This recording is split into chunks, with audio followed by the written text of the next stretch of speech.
तो हेलो दोस्तों, स्वागत है आपका अर्जुन मैथ्स पर। हम लोग पिछली वाली जो वीडियो थी उसमें विषम बाहु त्रिभुज का अध्ययन कर चुके थे। इस वाली वीडियो में हम लोग जानेंगे कि समद्विबाहु त्रिभुज क्या होता है और उसका आयतन तथा पृष्ठीय क्षेत्रफल निकालने के लिए कौन कौन से फार्मूले यूज करने पड़ते हैं। तो यदि आप हमारे चैनल पर पहली बार आए तो हमारे चैनल को जरूर सब्सक्राइब करना, वीडियो अच्छी लगती है तो लाइक करना और अपने दोस्तों तक शेयर करना।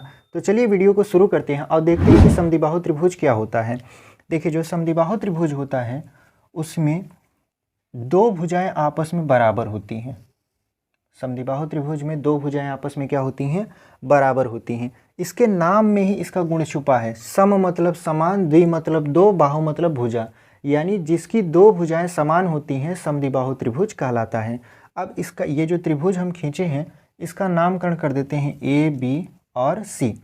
अब इनकी भुजाओं का नाम दे देते हैं, मतलब भुजा कितनी है, इसकी लंबाई मान लेते हैं ए, तो इसकी भी लंबाई ए होगी और इसकी लंबाई कितना हो जाएगा? बी हो जाएगा। तो इसकी देख रहे हैं दो भुजा की लंबाई आपस में बराबर है और तीसरी भुजा जो है ये दोनों भुजाओं के बराबर नहीं है, यानी एक ऐसा त्रिभुज जिसकी दो भुजाएं आपस में बराबर होती हैं समद्विबाहु त्रिभुज कहलाता है।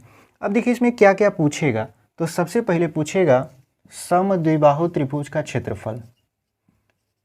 समद्विबाहु त्रिभुज का क्षेत्रफल। उसके बाद आपसे पूछ सकता है इसका परिमाप। उसके बाद इस पर अभिलंब जो खींचा जाता है, मान लेते हैं यहाँ से एक ऐसे अभिलंब खींचा जाएगा तो अभिलंब की लंबाई पूछता है। इसमें पूछेगा अभिलंब की लंबाई। अब देखिए इसके अलावा इससे ज़्यादा क्वेश्चन नहीं बनता है, तो हम इन्हीं तीन फार्मूले को डिस्कस करेंगे। पहला समद्विबाहु त्रिभुज का क्षेत्रफल, दूसरा इसका परिमाप और तीसरा अभिलंब की लंबाई। तो सबसे पहले देख लेते हैं कि समद्विबाहु त्रिभुज का क्षेत्रफल के लिए क्या फार्मूला लगता है। तो हम जब विषम बाहु त्रिभुज बता रहे थे तो हमने एक सूत्र बताया था, हीरोन का सूत्र।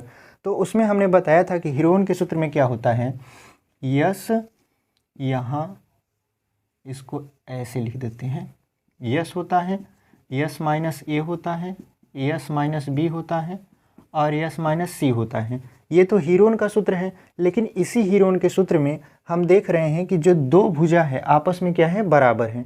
यानी पहली भुजा ए है तो दूसरी भुजा भी क्या है? ए ही है। तो तीसरी भुजा जो है वो आपका बी है। तो जो यहाँ पर हम बी लिखे हैं यहाँ पर कर देंगे ए और यहाँ पर जो सी लिखे हैं यहाँ पे कर देंगे बी। तो देख रहे हैं कि यस माइनस ए, यस माइनस ए, यस माइनस बी बन जा रहा है। तो ये दो बार है, तो एक बार वर्गमूल से बाहर आ जाएगा। तो ये बनेगा आपका फार्मूला यस माइनस ए, फिर ब्रैकेट में यस माइनस बी। यानी समद्विबाहु त्रिभुज का यदि क्षेत्रफल निकाला जाए तो उसका फार्मूला क्या बनता है? Yes minus A under root में यस माइनस बी। एक तरीका और होता है जो हम लोग नॉर्मली जानते हैं।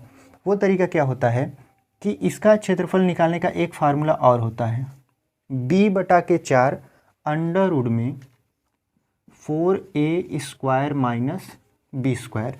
क्षेत्रफल निकालने इसके दो फार्मूले हुए, एक तो हीरोन के सूत्र से और एक फार्मूला होता है b/4 अंडर रूट में 4a² माइनस b²।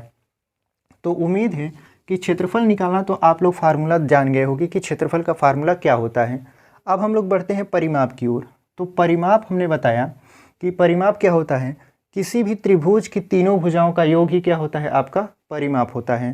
तो यहाँ पे परिमाप की अगर बात करें तो तीनों भुजाओं को जोड़ना पड़ेगा, और जब तीनों भुजाओं को जोड़ना पड़ेगा तो जोड़िए, देखिए ए तो कितना हो जाएगा? 2a प्लस b, यानी जो परिमाप होता है उसका 2a प्लस b हो जाता है। ठीक है। अब देखिए, अब पूछ रहा है कि अभिलंब की लंबाई क्या है।